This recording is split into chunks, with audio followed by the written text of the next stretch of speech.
Hello, everyone, and welcome to today's webinar, Coping with Grief and Loss During COVID-19. We're so glad you could join us today to talk about this important topic that many of us are dealing with right now. Thank you so much for being here. Before we begin, a little about Jefferson Center. We're a nonprofit, community-focused mental health care and substance use service.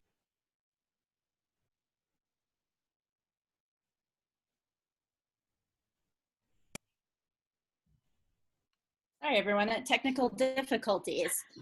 We're a nonprofit, community-focused mental health care and substance use services provider, and we've been serving Jefferson County, Clear Creek County, and Gilpin County for over 60 years. We offer hope and support to individuals and families who are struggling with mental health issues and substance use disorders. I also want to take a moment to thank our webinar financial sponsor, the Rotary Club of Golden. Thank you so much for your continued support of mental health in the community. I'm pleased to introduce today's speaker, Meghan Cito. Meghan is a licensed clinical social worker at Jefferson Center and has been practicing for 6 years. And before I hand the mic over to Meghan, I do have a couple of housekeeping items to cover. First, please keep your microphones muted and turn off your video during the presentation. You'll also want to change your Zoom view to speaker mode to get the best viewing experience. If you have a question for Meghan, please feel free to send it through the chat at the bottom of your player. We'll be answering questions at the end of the session, and if we don't get to your question during today's webinar, we'll be sure to follow up afterwards. Next, the webinar will be available on demand after the live session, and we'll email a copy of that out to you as well. And we'll also have today's slide deck available. I would also encourage you to visit our website at jcmh.org, where we have more resources available, along with blog posts related to this topic and more information about other upcoming webinars we're hosting. And last, we'd like to encourage you to follow us on our social networks and share the recording of this webinar and other information about Jefferson Center. And so without further ado, I'd like to kick things off by welcoming Meghan. Meghan, over to you. Thank you, Julia.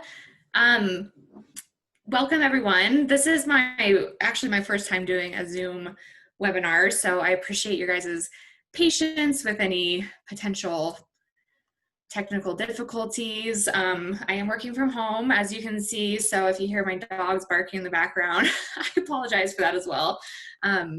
It just adds to the character of the presentation, I guess. But as Julia was saying, this presentation will be regarding coping with grief and adjusting to the new normal. And we will jump right into it. Okay. So to start, what is grief? This definition I felt like was a pretty good umbrella statement of grief. Grief is the normal and natural reaction to loss or change of any kind, not just a death of a loved one, but any type of loss that you might be experiencing.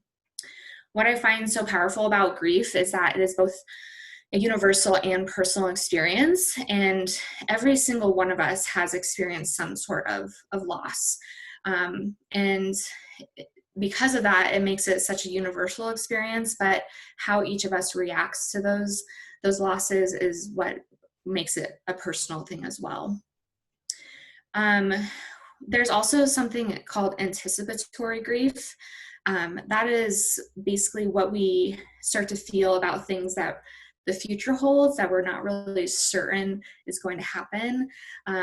It causes a lot of anxiety, that anticipatory grief. And I feel with the COVID situation, we do experience that a lot because there's so many unknowns at this point. Things seem to change day to day, especially at the beginning of things. And I know it's slowly getting better, but that anticipatory grief is very normal to feel, especially with a lot of the unknowns that are coming with the COVID pandemic. So keep that in mind. And just a couple examples of loss I listed here.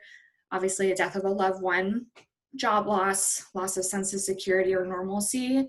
And then as far as COVID specific grief, that's more of the isolation, social disconnection, changes in your daily routine, cancellations of those really important events, whether it be a baby shower or a high school graduation, which I know is impacting so many people right now.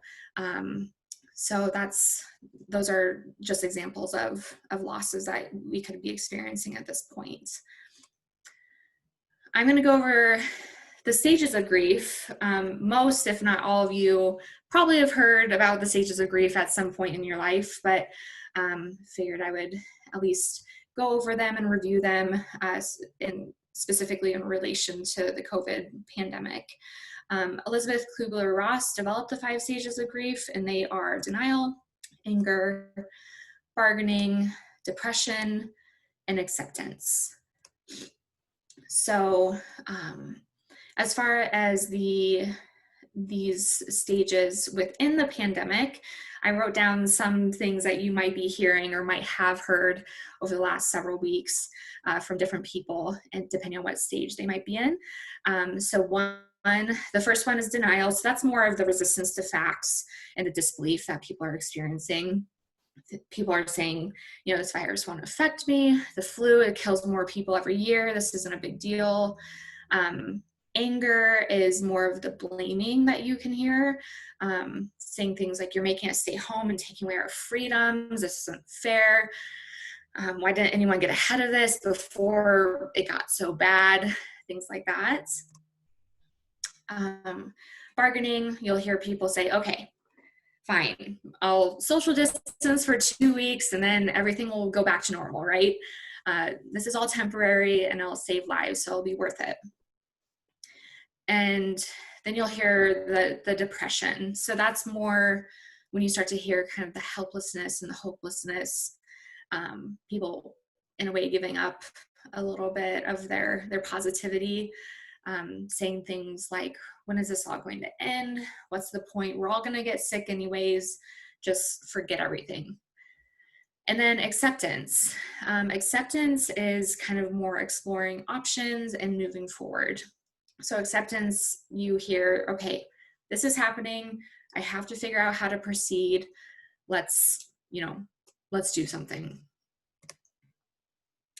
So things to remember about the stages of grief. I feel like the acceptance stage is where the power lies, because that's where your control is. And to have control over something is very powerful as humans.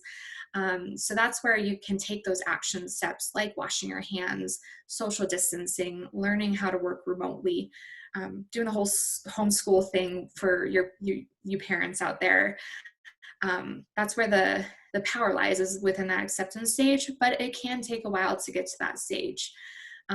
So don't feel like you are lagging behind just because one of your loved ones is at that stage and you're still at anger. That's okay.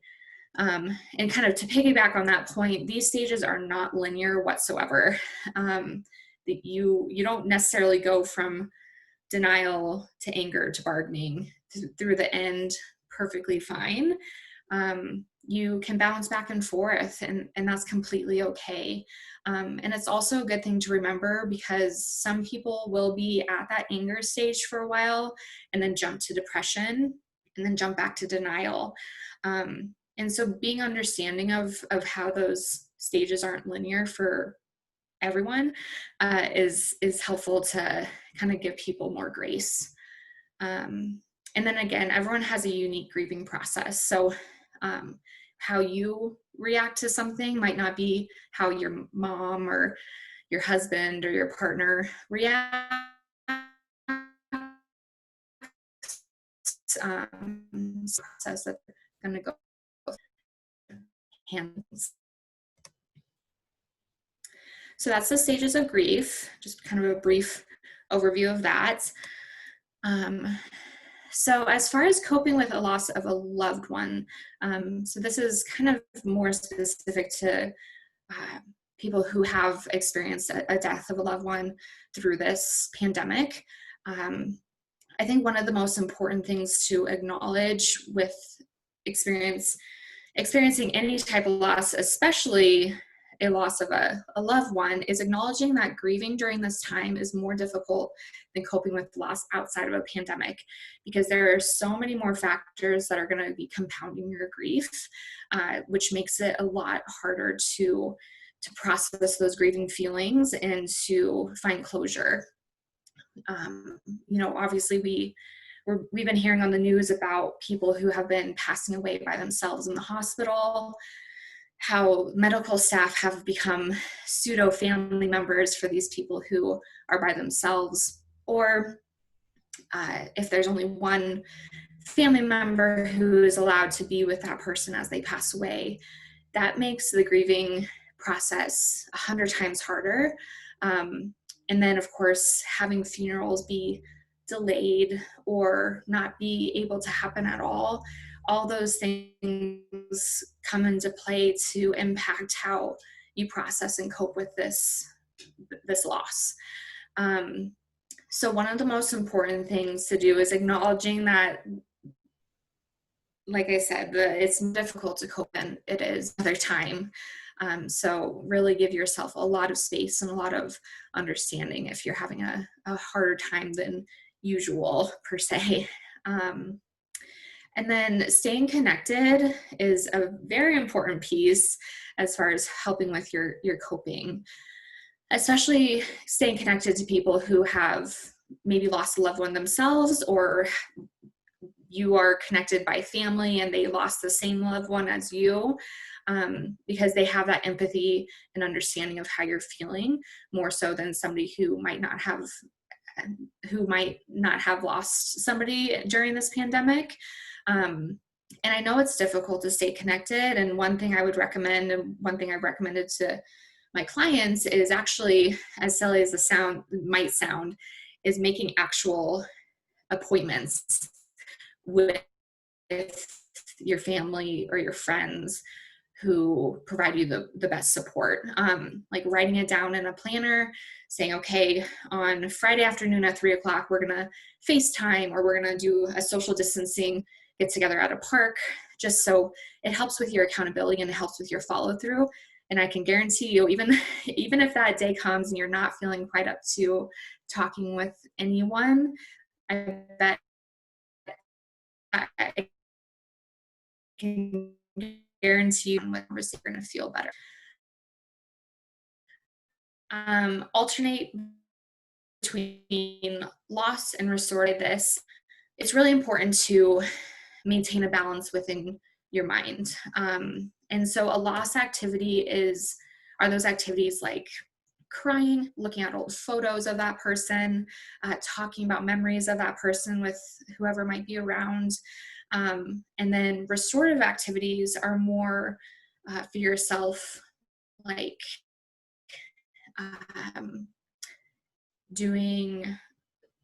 making plans and creating those self-care activities like baking or whatever hobbies like bring you joy.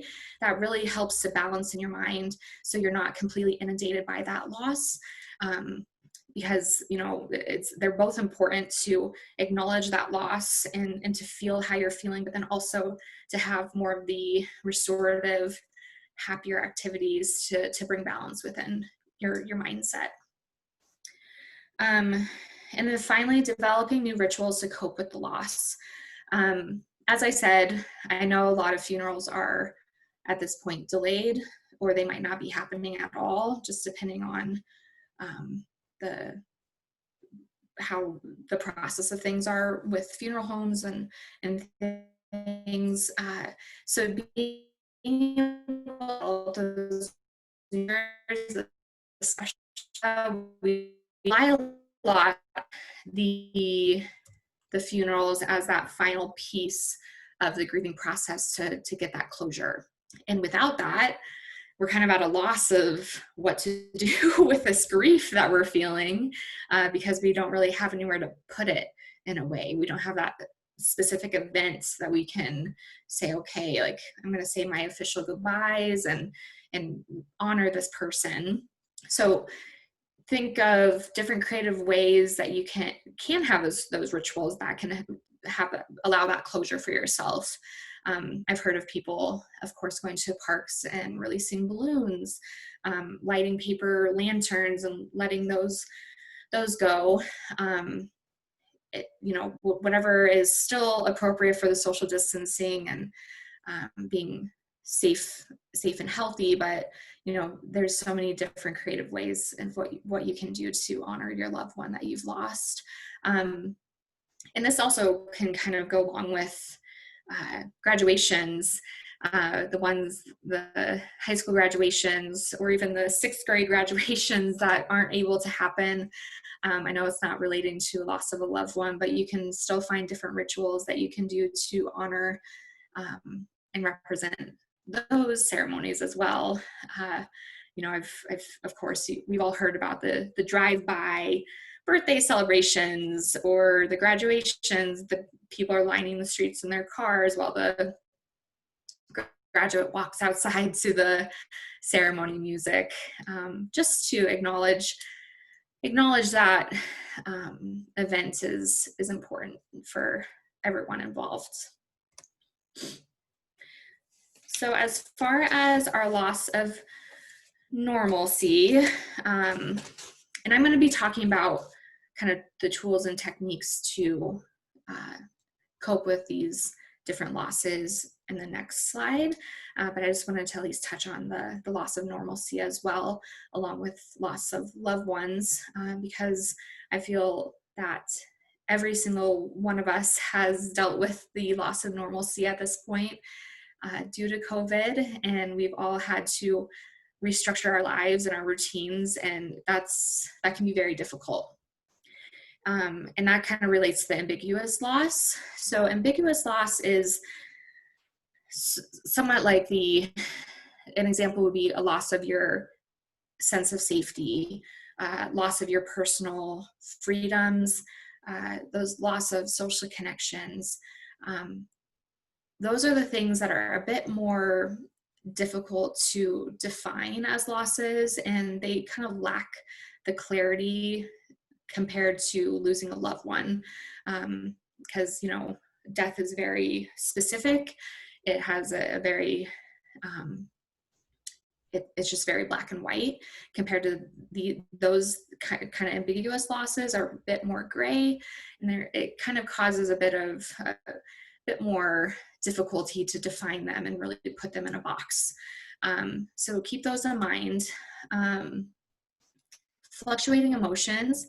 So I don't know about you guys, but I definitely know for myself is I've had really good days and I've had really bad days, and that's very normal. So you can have days where you feel good, you feel motivated, you do a at-home workout, you cook a great dinner, you get a bunch of stuff done around the house, and then the following day you wake up and you just feel this weight on your chest and you barely can get dressed enough and get through your work day, but you don't really make dinner. It's just a completely different day than you had the day before, and that's completely normal. Just recognizing that it is normal and giving yourself that space and the grace to understand and be accepting of the normalcy with that. And then resiliency, I just had to add this in here because I feel like sometimes people forget how resilient humans are. It is amazing the things that we can go through and get out stronger on the other end. And there's been plenty of studies to show just how resilient humans are, and events in history that indicate that as well. And also just reminding yourself that all of this is temporary.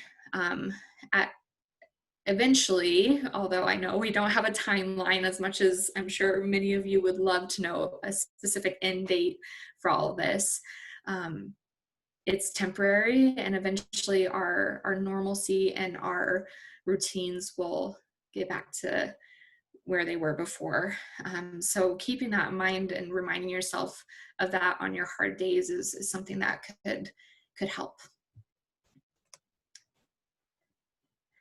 So as far as tools to cope, and these are helpful for any type of loss, whether it's a loss of a loved one, an actual loss of a job, or just loss of a routine. It doesn't matter what type of loss you're experiencing. Hopefully these can help you with your grieving process and kind of help you with any days that you might be struggling. So first, balancing your thoughts, kind of going back to that loss versus restorative activities piece that I spoke about. With the anticipatory grief, we tend to think and catastrophize and think about the worst case scenario, thinking, this is never going to end and I'm going to be stuck in my house forever.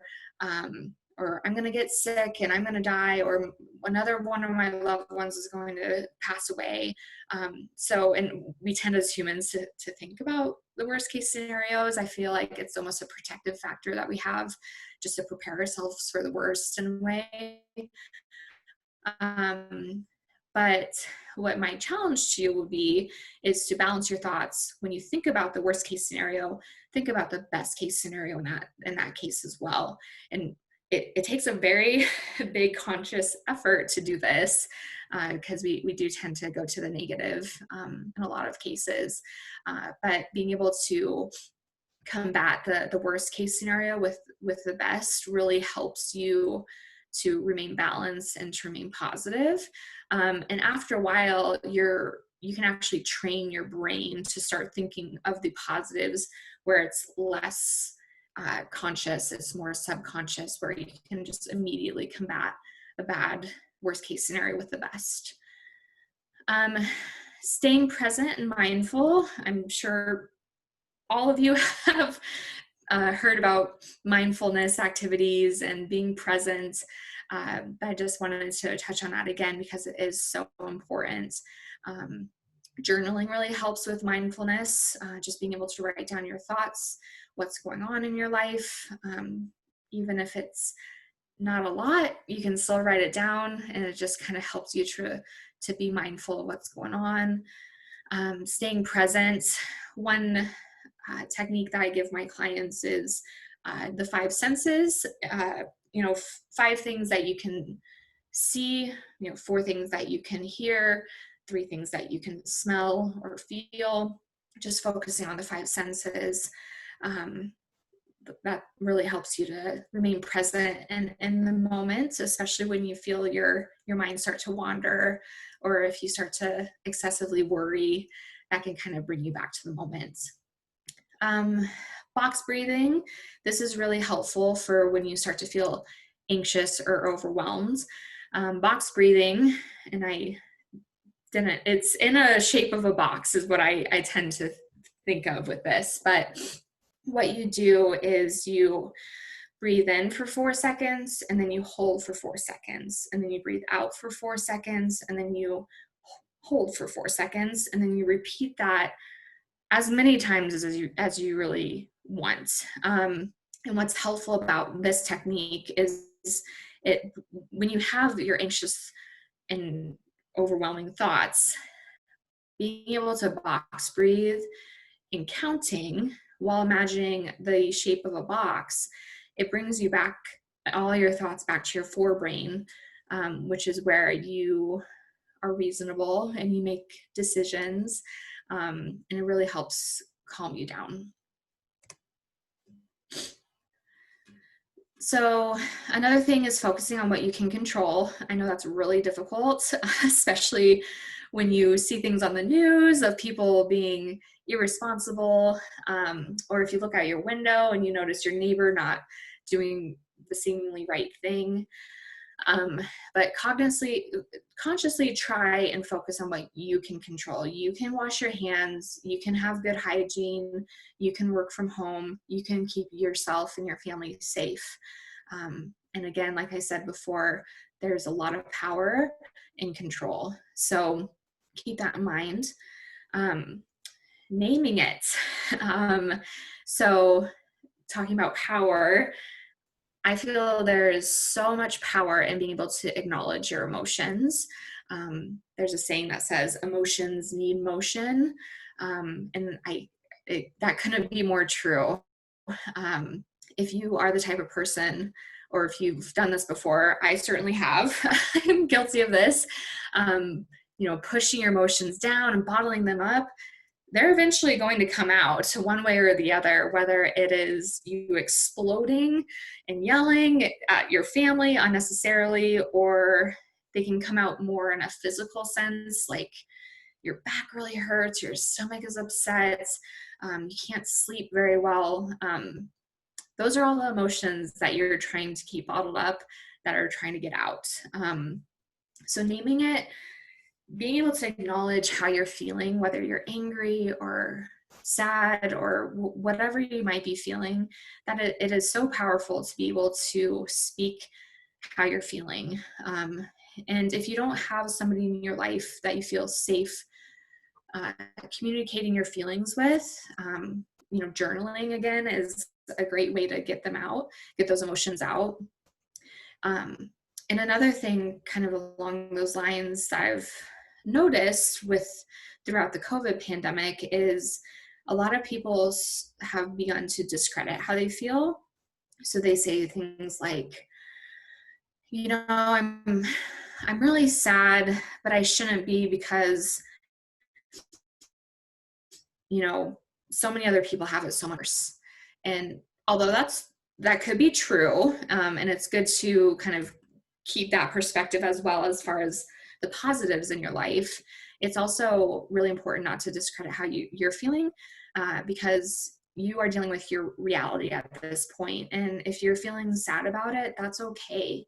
And although some people might be having it worse, it's okay to still be upset with how your life is going at this point. So again, and then the next one, staying connected. I mentioned that before. I can't stress this enough, especially with being being isolated in your house and socially disconnected.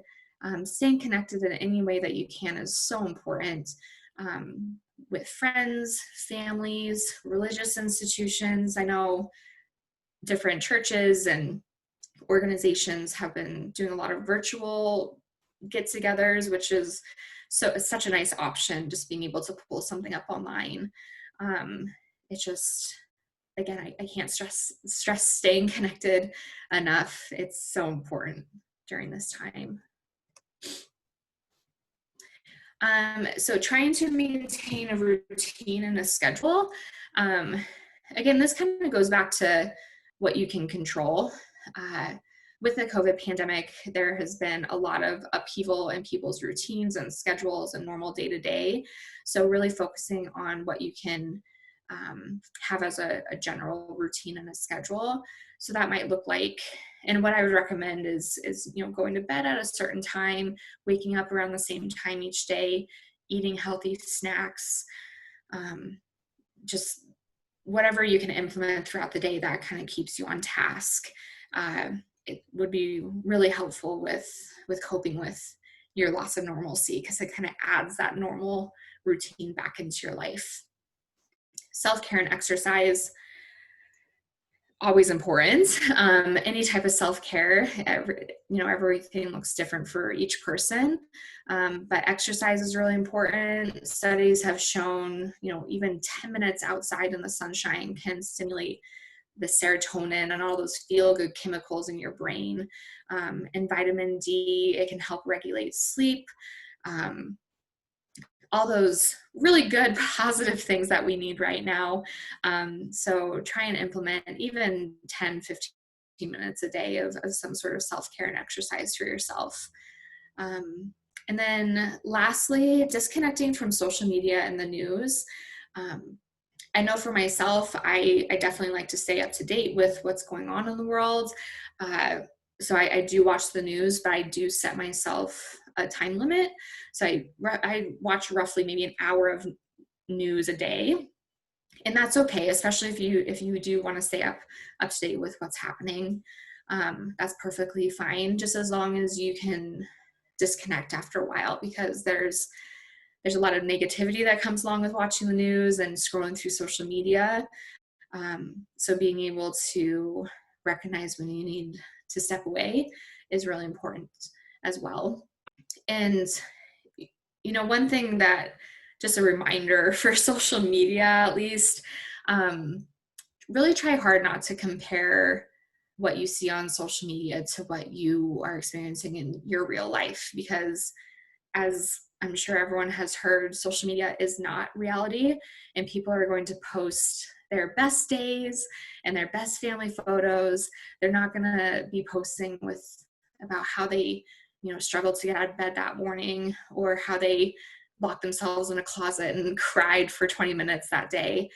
So really, really try hard not to compare yourself to what you see on social media, and also set yourself a time limit with how much time you spend on social media, because that can cause a lot of negative emotions too. So just keep that in mind. So in addition to some of the tools and techniques that I spoke about with helping to cope with any losses that you might be experiencing right now, I also wanted to talk about when you might need some extra support, because it's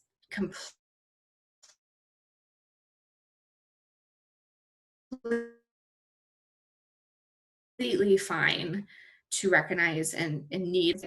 There's only so much that human beings can handle by themselves, and even with really strong tools and techniques, there are times where you might need some extra help, and these are just some sort of check-ins that you can do with yourself to see, okay, maybe I do need to reach out and talk to somebody, whether it's a friend or a family member or a professional. I did list a few resources at the end of this presentation that you can take advantage of if you are needing that extra support. But we'll talk about that once we get to that slide. So if you are noticing an increase in any depression or anxiety symptoms, so that can kind of look like lack of motivation, hopelessness, tearfulness, extra irritability with your family, and then anxiety, the excessive worry, sleep disturbances, any of those symptoms that are starting to weigh on you a bit, then you might need to kind of get some extra help for yourself. Increase in substance use, inability to complete activities of daily living. So that looks like things like showering, eating, getting out of bed just in general, changing clothes, just those basic things. If you find that you're struggling with completing those, then it might be time for some support. And then, of course, the big one, suicidal thoughts. If you start to have these thoughts or feel like you'd be better off dead, or if you sometimes wish that you could fall asleep and not wake up, those are really big red flags. So when you check in with yourself, if you start to feel those thoughts, please, please, please reach out, because there's absolutely help out there that can provide you that support that you might be needing to get you through those. So we talked about tools and techniques that you can utilize to help yourself, and things that you might need to check in with yourself if you're having a hard time. But what do you do when you have a friend or a family member come to you and they're needing help? So this video I'm going to play, it's a few minutes. It was created by Brene Brown, and anyone who doesn't know Brene Brown, she is also a social worker, and I consider her my social worker hero. She does amazing work surrounding vulnerability, empathy, and all sorts of, I won't go down that rabbit hole, but she created this video in regards to empathy versus sympathy and how to help. I wanted to play this for you guys.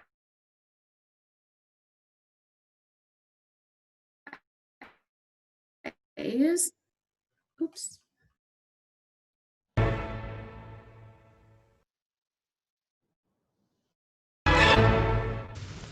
Empathy fuels connection. Sympathy drives disconnection. Empathy, it's very interesting. Teresa Wiseman is a nursing scholar who studied professions, very diverse professions where empathy is relevant, and came up with 4 qualities of empathy. Perspective taking, the ability to take the perspective of another person or recognize their perspective as their truth. Staying out of judgment, not easy when you enjoy it as much as most of us do. Recognizing emotion in other people and then communicating that. Empathy is feeling with people. And to me, I always think of empathy as this kind of sacred space when someone's kind of in a deep hole and they shout out from the bottom and they say, I'm stuck, it's dark, I'm overwhelmed. And then we look and we say, hey, you climb down. I know what it's like down here, and you're not alone. Sympathy is, ooh, it's bad, no. You want a sandwich? Empathy is a choice, and it's a vulnerable choice, because in order to connect with you, I have to connect with something in myself that knows that feeling. Rarely, if ever, does an empathic response begin with at least. And we do it all the time, because you know what? Someone just shared something with us that's incredibly painful, and we're trying to silver lining it. I don't think that's a verb, but I'm using it as one. We're trying to put the silver lining around it. So I had a miscarriage. Oh, at least you know you can get pregnant. I think my marriage is falling apart.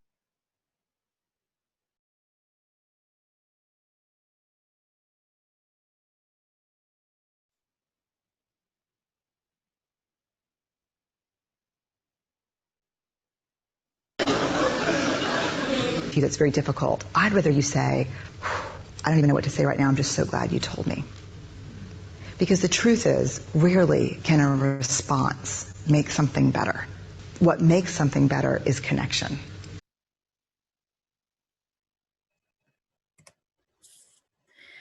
So I love that video, because I feel like that does a great job of explaining sympathy versus empathy and how to really help somebody when they come to you in need. I like to think of sympathy as I feel bad for you, and empathy as I feel bad with you. And I guess the one positive with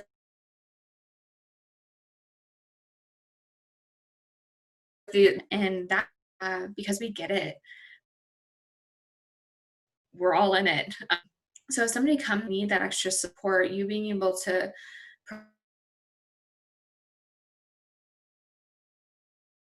provide that empathy and just being there is one of the most important things.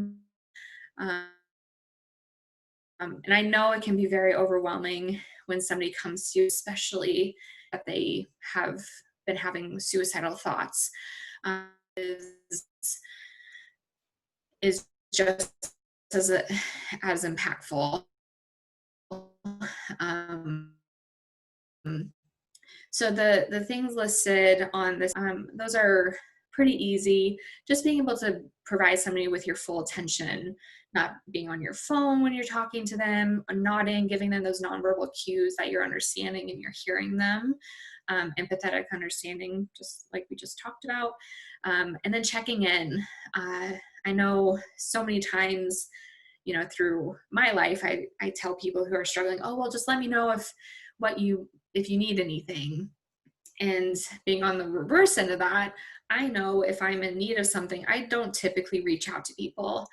But if you're able to check in and reach out to them, that will go a very, very long way.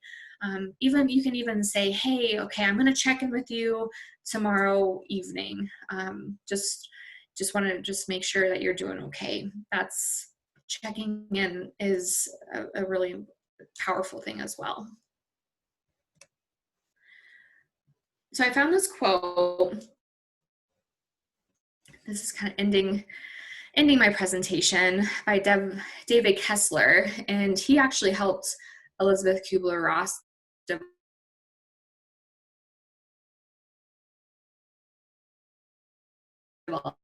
developed the 5 stages of grief, and he developed a sixth. I really love this quote because it kind of wraps up the idea of grief and how it's a unique process, and who might not be able to.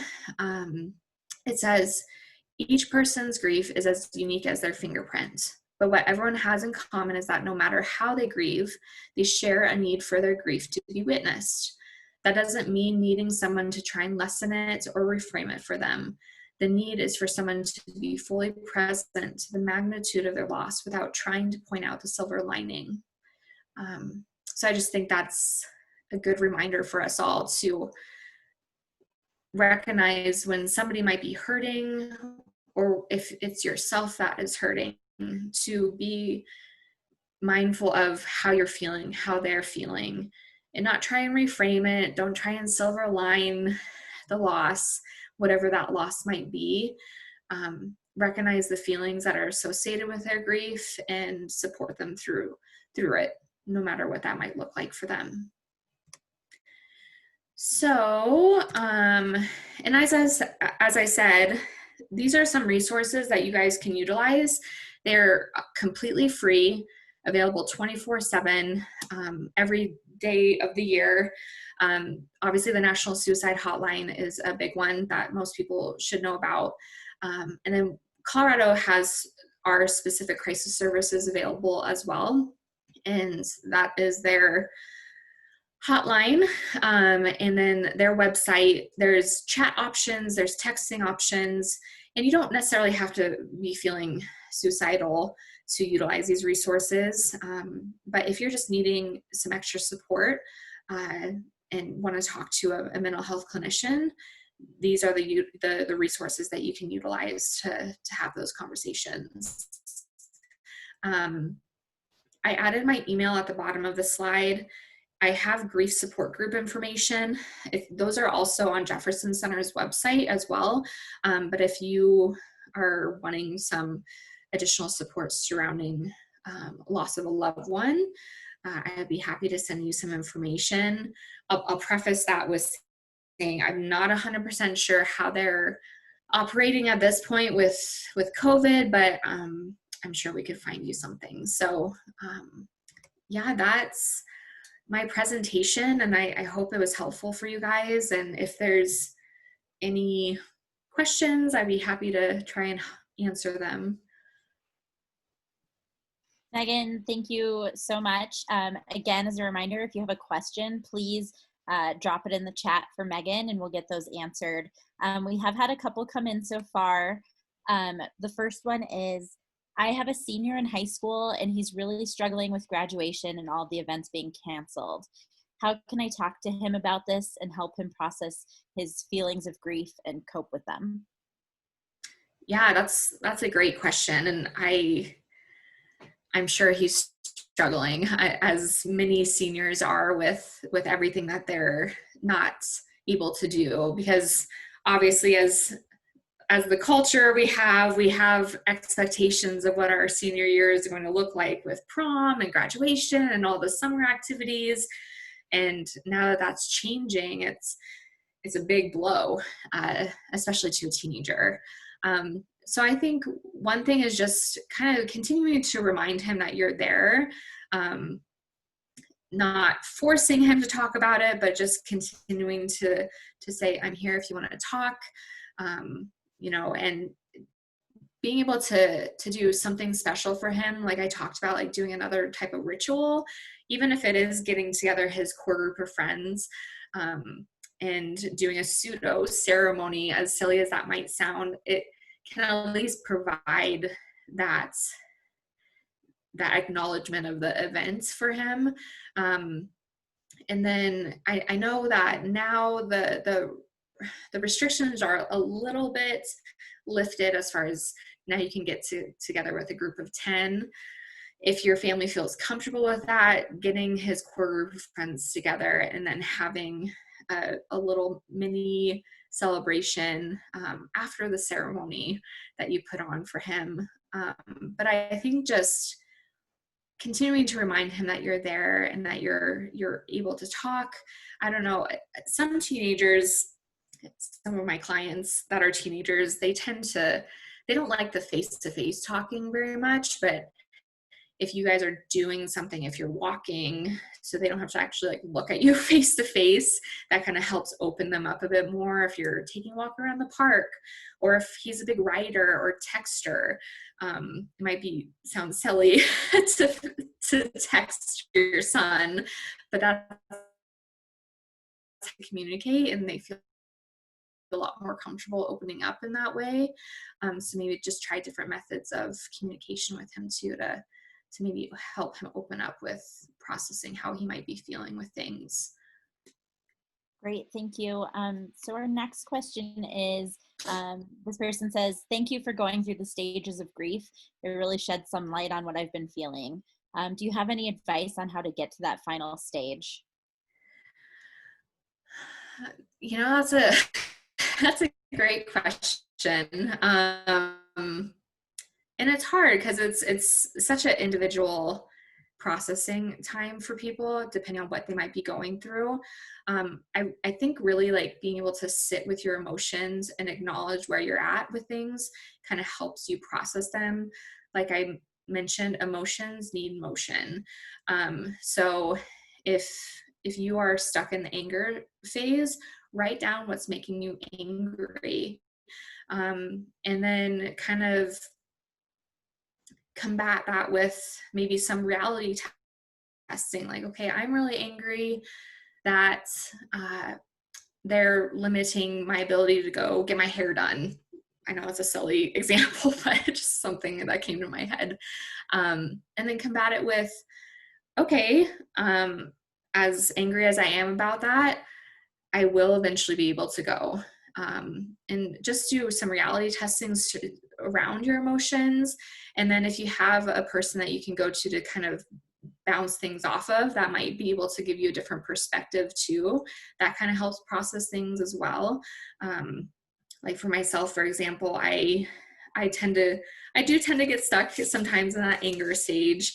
But my dad is a very level-headed man, and I go to him and he kind of talks me off the edge in a way and gives me different perspectives. So being able to have those conversations kind of can help you get through those stages as well. And yeah, that's kind of my advice with getting through it, is just be able to sit with your emotions, kind of understand why you might be feeling the way that you do, having those conversations to kind of help you process through each stage. Great, that's really helpful. We have one more question, and this one says, I want to reach out to people and connect more, but I've got some serious Zoom meeting fatigue. Any advice on how to connect with my friends and family that's not through video? Yeah, I get that. Zoom meetings can get tough. Yeah, and with different forms of communication, you can still connect with somebody via text message or just a phone call that's not face-to-face and over video, or even writing letters, like going kind of old school and like writing a letter to somebody and mailing it to them. As kind of old-timey as that might sound, it's still giving you that sense of connection. And it might take them a couple days to get the letter, or an email. It doesn't have to be a letter per se, but I always like the actual motion of writing a letter. I completely understand it gets a lot with the video and the face-to-face. So, and another thing that you can do, kind of what I talked about with setting time limits for social media and the news, you can also set time limits for your phone calls or your Zoom meetings with friends and family, because they can get a bit overwhelming at times if there's a lot of them. So just preface the meeting with saying, hey, I have to log off in about 20 minutes, but you're still getting that connection. But it helps it to not like go on and you feel trapped in a way. But those other forms of communication, I think, are just as helpful in getting connected with people as well. Thanks, Megan. That's some great advice. Some of those tips I think I might actually take myself. So, so thank you for presenting everything today. This information was very useful. For all of our attendees, please know that Jefferson Center is here for you. And through the good times and the bad, we're going to be here with you every step of the way. We're open and accepting new patients via phone and telehealth appointments. And you can visit our website at jcmh.org for more information, or you can also follow us on Facebook for more resources. You can also reach us by calling us at 303-425-0300. And thank you all for coming today, and have a great day.